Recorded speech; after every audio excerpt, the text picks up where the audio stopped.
Pernahkah anda rasa penat? Penat mencuba pelbagai teknik manifestasi. Anda buat papan visi, anda tulis afirmasi berulang kali, anda visualisasikan impian anda dengan begitu jelas sehinggakan anda boleh merasainya. Tetapi apabila anda buka mata, realiti anda masih sama. Hutang masih ada, hubungan masih tegang, rasa kekosongan itu masih menghantui. Anda mula bertanya, apa yang salah? Adakah saya tidak cukup berusaha? Adakah alam semesta tidak mendengar? Kebenaran yang akan saya kongsikan hari ini mungkin sukar diterima pada mulanya, tetapi ia adalah kunci yang akan membebaskan anda. Alam semesta tidak pekak. Medan kuantum tidak mengabaikan anda. Masalahnya ialah ia tidak bertindak balas kepada apa yang anda mahukan. Ia bertindak balas kepada siapa diri anda pada tahap tenaga. Anda telah diajar untuk meminta, untuk berharap, untuk mengejar. Hari ini, kita akan buang semua buku peraturan itu. Kita akan menyelam ke dalam persimpangan sains kuantum dan kebijaksanaan kuno untuk memahami bahawa manifestasi bukanlah tentang menarik sesuatu kepada anda.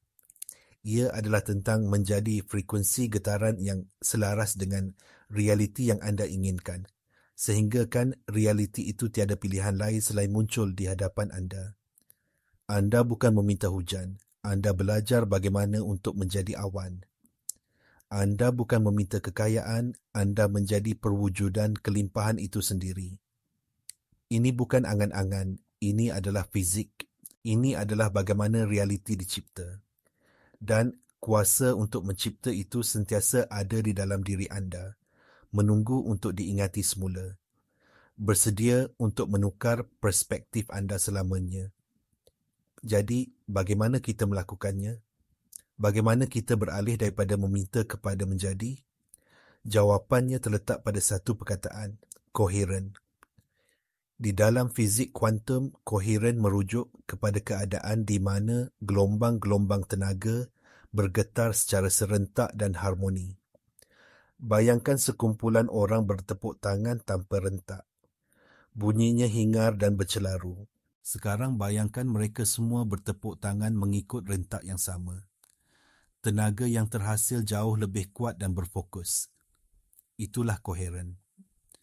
Dalam konteks manifestasi, koheren ialah kesatuan mutlak antara fikiran, perasaan dan tindakan anda.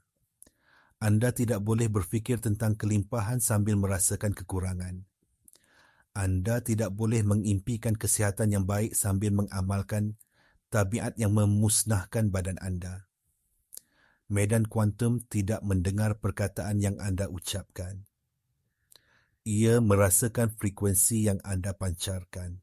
Jika fikiran anda berkata ya, tetapi hati anda rasa tidak, isyarat yang anda hantar ke alam semesta adalah isyarat yang bercelaru dan tidak koheren. Ia seperti cuba menala radio ke stesen kegemaran anda, tetapi pada masa yang sama sentiasa menukar-nukar frekuensi. Anda hanya akan mendengar bunyi statik. Sains kuantum, terutamanya melalui eksperimen kesan pemerhati atau observer effect, menunjukkan bahawa kesedaran kita secara langsung mempengaruhi jirim. Di mana anda meletakkan perhatian anda, di situ anda meletakkan tenaga anda. Tetapi ia lebih mendalam daripada itu. Bukan hanya perhatian anda, tetapi keadaan keseluruhan diri anda. State of being anda yang menjadi pemerhati. Apabila anda menggabungkan niat yang jelas dari fikiran anda dengan emosi yang tinggi dari hati anda mencipta satu medan elektromagnet yang koheren. Medan inilah yang menjadi isyarat baru anda.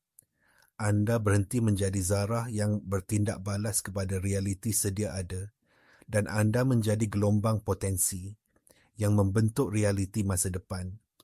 Persoalan yang lebih besar sekarang ialah mengapa begitu sukar untuk kekal koheren? Mengapa kita sering terperangkap dalam corak pemikiran dan perasaan yang sama walaupun kita tahu ia tidak memberi manfaat? Jawapannya terletak jauh di dalam sistem operasi kita, iaitu minda separa sedar. Pakar neurosains mengesahkan bahawa sekitar 95% daripada siapa diri kita, termasuk fikiran, tabiat dan tindak balas emosi kita, dikawal oleh program-program di dalam minda separa sedar. Minda ini tidak berfikir secara logik.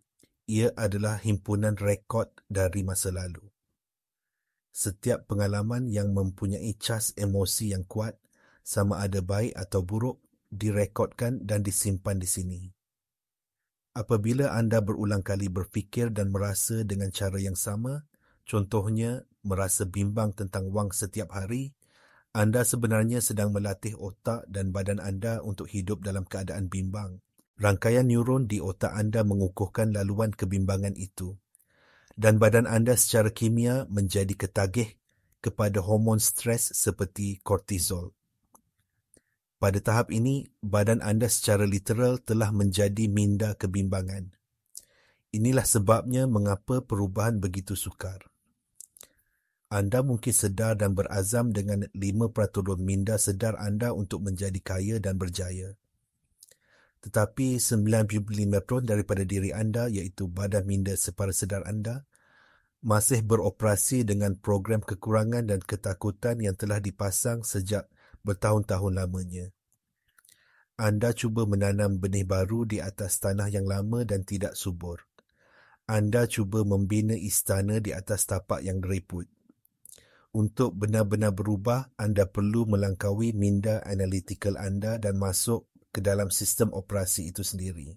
Anda perlu memprogram semula minda separa sedar anda.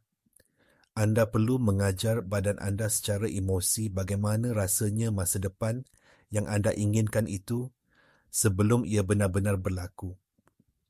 Di sinilah kerja sebenar bermula, dan ia lebih mudah daripada yang anda sangkakan. Kuncinya bukanlah untuk melawan program lama, tetapi untuk mencipta program baru yang jauh lebih kuat dan menarik. Bagaimana? Dengan mula hidup seolah-olah impian anda sudah pun menjadi kenyataan. Ini bukan sekadar berpura-pura. Ini adalah proses latihan semula neurologi dan biologi anda. Mula tanyakan pada diri anda soalan-soalan ini setiap pagi. Versi diri saya yang sudah berjaya, sehat dan bahagia. Bagaimana dia akan memulakan harinya? Bagaimana cara dia berjalan? Bagaimana nada suaranya? Apa yang dia fikirkan? Apa yang dia rasakan? Kemudian lakukannya. Bangun pagi dan rasakan kesyukuran atas kekayaan yang anda miliki, walaupun akaun bank anda belum menunjukkannya. Berjalan dengan penuh keyakinan seolah-olah anda baru sahaja menandatangani perjanjian perniagaan terbesar dalam hidup anda. Bercakap dengan orang lain dari tempat yang penuh dengan kasih sayang dan kelimpahan, bukan dari tempat kekurangan dan keperluan. Setiap kali anda melakukan ini, anda sebenarnya sedang mencipta pengalaman baru. Otak anda tidak dapat membezakan antara pengalaman sebenar dengan pengalaman yang dibayangkan dengan jelas secara emosi. Apabila anda menjana perasaan kelimpahan, kegembiraan atau kebebasan secara konsisten, badan anda mula menghasilkan kimia yang sepadan. Anda sedang mengubah keadaan biologi anda. Inilah prinsip epigenetik. Anda bukan lagi mangsa kepada gen anda. Anda menghantar isyarat baru kepada gen anda melalui emosi dan persekitaran dalaman anda yang boleh mengaktifkan gen-gen baru yang menyokong kesihatan dan kesejahteraan. Anda secara literal menjadi versi baru diri anda dari dalam keluar. Medan kuantum tidak bertindak balas kepada apa yang anda katakan, ia bertindak balas kepada siapa yang anda jadi. Dengan menghidupkan masa depan anda pada masa kini, anda sedang menjadi isyarat yang tidak boleh diabaikan. Sekarang, mari kita selami konsep ini dengan lebih mendalam. Ramai yang salah faham tentang medan kuantum. Mereka menganggapnya sebagai satu entiti di luar sana yang boleh memberi atau menahan sesuatu. Ini adalah pemikiran dari paradigma lama yang melihat kita terpisah dari alam semesta. Fizik kuantum memberitahu kita sebaliknya. Medan kuantum bukanlah di luar sana. Ia ada di mana-mana, termasuk di dalam diri anda. Ia adalah lautan tenaga dan maklumat yang tidak terhingga, mengandungi semua kemungkinan realiti.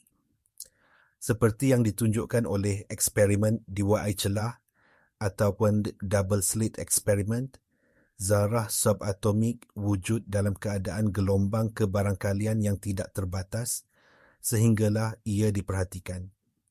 Apabila diperhatikan, gelombang itu runtuh menjadi satu zarah, satu peristiwa, satu realiti. Siapakah pemerhati itu? Anda. Kesedaran andalah yang memilih satu kemungkinan daripada lautan kemungkinan yang tidak terhingga itu. Tetapi, bagaimana anda memilih? Bukan dengan menunjuk jari dan berkata, saya mahu yang itu. Anda memilih melalui frekuensi getaran anda. Inilah konsep resonans dalam mekanik kuantum. Segala-galanya di alam semesta ini, termasuk fikiran dan perasaan anda, adalah getaran. Objek dengan frekuensi yang sama akan beresonans antara satu sama lain. Sama seperti garputala yang akan bergetar apabila garputala lain dengan frekuensi yang sama dibunyikan berdekatan dengannya. Apabila anda secara konsisten memancarkan frekuensi kelimpahan, anda akan beresonans dengan semua kemungkinan yang berkaitan dengan kelimpahan di dalam medan kuantum. Realiti kelimpahan itu akan ditarik kepada anda, bukan kerana anda memintanya, tetapi kerana anda adalah padanan getarannya. Inilah yang dimaksudkan oleh ajaran kuno apabila mereka berkata, sebagaimana di dalam, begitu juga di luar. Alam semesta bukanlah mesin layan diri. Ia adalah cermin gergasi yang hanya memantulkan kembali siapa diri anda. Jika anda menghantar isyarat yang tidak koheren, contohnya mahukan cinta, tetapi memancarkan getaran ketakutan ditinggalkan, cermin, itu akan memantulkan kembali pengalaman-pengalaman yang mengesahkan ketakutan anda. Berhenti menyalahkan cermin. Sebaliknya, ubah apa yang ada di hadapannya. Ubah diri anda. Jadilah tenaga yang anda ingin tarik. Jangan cari cinta, jadilah cinta. Jangan cari kekayaan, jadilah kelimpahan. Apabila anda menjadi padanan getaran kepada apa yang anda inginkan, ia mesti datang kepada anda. Itu adalah hukum alam. Baiklah, semua teori ini hebat, tetapi bagaimana kita mengamalkannya dalam kehidupan seharian yang sibuk dan kadang-kala mencabar? Ia bermula dengan niat pada setiap pagi. Sebelum anda mencapai telefon bimbit anda, sebelum dunia luar membanjiri kesedaran anda, ambil masa beberapa minit. Pejamkan mata dan tanya diri anda, apakah tenaga yang saya mahu jadi pada hari ini? Siapakah versi terhebat diri saya yang saya ingin persembahkan kepada dunia hari ini? Kemudian, cipta perasaan itu di dalam badan anda sekarang. Rasakan kegembiraan, rasakan kesyukuran, rasakan kuasa. Biarkan perasaan itu membesar sehingga ia memenuhi setiap sel dalam badan anda. Pegang perasaan itu selama yang anda boleh. Ini menetapkan nada getaran anda untuk sepanjang hari. Sepanjang hari, jadikan ia satu permainan untuk sentiasa memeriksa semula. Adakah saya masih dalam frekuensi itu? Jika anda mendapati diri anda kembali kepada corak lama, seperti mengeluh, menyalahkan atau merasa menjadi mangsa, jangan hukum diri anda. Cuma perhatikan dengan lembut dan buat pilihan baru. Pilihan untuk kembali kepada tenaga masa depan anda.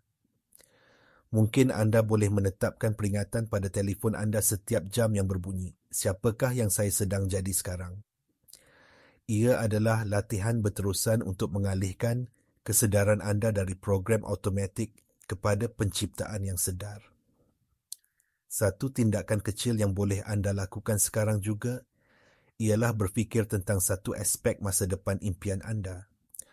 Mungkin ia adalah kebebasan kewangan. Sekarang, tutup mata anda sebentar dan tanya, apakah perasaan kebebasan kewangan itu? Adakah ia rasa lapang, tenang, gembira? Jana perasaan itu di dalam hati anda sekarang. Saya mahu anda berkongsi di ruangan komen di bawah.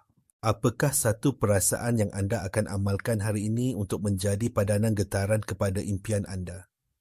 Dengan berkongsi, anda bukan sahaja mengukuhkan niat anda, tetapi anda juga memberi inspirasi kepada orang lain. Salah satu cabaran terbesar yang akan anda hadapi dalam perjalanan ini ialah keraguan dan ketidaksabaran. Anda telah mengamalkan keadaan baru ini selama beberapa hari, mungkin beberapa minggu, tetapi realiti luaran anda masih belum berubah. Di sinilah kebanyakan orang menyerah. Mereka berkata ini tidak berkesan dan mereka kembali kepada diri mereka yang lama. Anda perlu faham bahawa terdapat masa jeda ataupun lag time di antara perubahan dalaman anda dengan manifestasi seluaran. Realiti 3D bergerak lebih perlahan daripada realiti kuantum. Bayangkan anda memesan barang secara dalam talian. Selepas anda membuat pesanan, anda tidak berdiri di depan pintu setiap 5 minit untuk melihat sama ada ia sudah sampai. Anda percaya ia sedang dalam perjalanan. Anda perlu mempunyai kepercayaan yang sama terhadap ciptaan anda. Setiap kali anda merasa ragu, ia seperti anda menelefon syarikat penghantaran dan membatalkan pesanan anda. Keraguan adalah getaran yang berlawanan dengan kepercayaan. Ia menghantar isyarat bercelaru ke medan kuantum. Apabila keraguan muncul, dan ia pasti akan muncul kerana ia adalah suara program lama yang takut akan perubahan, tugas anda bukanlah untuk melawannya. Tugas anda adalah untuk menyedarinya, mengucapkan terima kasih kerana cuba melindungi anda, dan kemudian dengan sengaja memilih untuk kembali kepada perasaan masa depan anda. Anda boleh berkata pada diri sendiri, saya nampak keraguan ini, tetapi saya memilih untuk mempercayai prosesnya. Saya memilih untuk merasakan kelimpahan sekarang. Ini adalah tentang menstabilkan dan mengekalkan keadaan baru. Anda tidak kira apa pun yang berlaku di dunia luar. Dunia luar adalah gema dari masa lalu. Keadaan dalaman anda adalah ramalan masa depan. Jangan biarkan gema masa lalu menentukan ramalan masa depan anda. Ini memerlukan disiplin mental dan emosi. Ia bukan untuk orang yang lemah semangat. Tetapi ingat, setiap kali anda berjaya mengatasi keraguan dan kembali kepada keadaan baru anda sedang membina otot pencipta anda. Anda sedang mengukuhkan laluan neurologi baru anda. Anda sedang membuktikan kepada diri sendiri dan alam semesta bahawa anda serius dengan perubahan ini. Anda tidak lagi bertindak balas kepada realiti. Anda sedang mencipta realiti. Teruskan walaupun ia terasa sukar. Terobosan anda mungkin hanya 1 saat lagi. Jadi, mari kita simpulkan semuanya. Intipati manifestasi kuantum bukanlah tentang teknik yang rumit atau ritual yang panjang. Ia adalah tentang satu anjakan yang mendalam dan asas. Anjakan daripada identiti seorang pengemis yang sentiasa meminta kepada identiti seorang pencipta yang menyedari kuasanya. Anda telah menghabiskan sebahagian besar hidup. Anda cuba mengubah keadaan luaran dengan harapan ia akan mengubah perasaan dalaman anda. Jika saya dapat pekerjaan itu, saya akan gembira. Jika saya dapat pasangan itu, saya akan rasa disayangi. Jika saya ada lebih banyak wang, saya akan rasa selamat. Kita semua telah mencubanya dan kita tahu ia adalah satu permainan yang tidak akan pernah menang. Kebenaran yang diajar oleh fizik kuantum dan disahkan oleh kebijaksanaan kuno ialah ia berfungsi sebaliknya. Anda perlu mengubah perasaan dalaman anda terlebih dahulu dan keadaan luaran akan menyusul sebagai cerminan. Anda tidak mencipta dengan tangan anda. Anda mencipta dengan keadaan diri anda. Fikiran anda menghantar isyarat elektrik ke medan kuantum. Perasaan anda menghantar isyarat magnetik ke medan kuantum. Gabungan kedua-duanya, bagaimana anda berfikir dan bagaimana anda rasa, menghasilkan tanda tangan elektromagnetik yang unik, yang merupakan siapa diri anda. Untuk mengubah realiti anda perlu mengubah tanda tangan itu. Berhenti menunggu realiti anda berubah. Jadilah perubahan itu sekarang. Berhenti berharap untuk kelimpahan. Jadilah perwujudan kelimpahan itu sendiri. Kuasa anda tidak terletak pada apa yang anda lakukan, tetapi pada siapa yang anda jadi dari saat ke saat. Ini adalah perjalanan untuk mengingati kembali siapa diri anda yang sebenar. Anda bukan sekadar jasad fizikal yang terperangkap dalam ruang dan masa. Anda adalah kesedaran yang tidak terhingga, yang mempunyai keupayaan untuk mengalami mana-mana realiti yang anda pilih. Pilihlah dengan bijak. Pilihlah dengan sengaja. Jika video ini memberi anda sedikit pencerahan, sila tekan butang suka dan langgan saluran ini. Kongsikan dengan seseorang yang anda rasa perlu mendengar mesej ini. Dan yang paling penting, jangan hanya tonton. Mulakan amalan ini hari ini. Jadilah isyarat dan saksikan bagaimana alam semesta menyusun semula dirinya untuk sepadan dengan anda.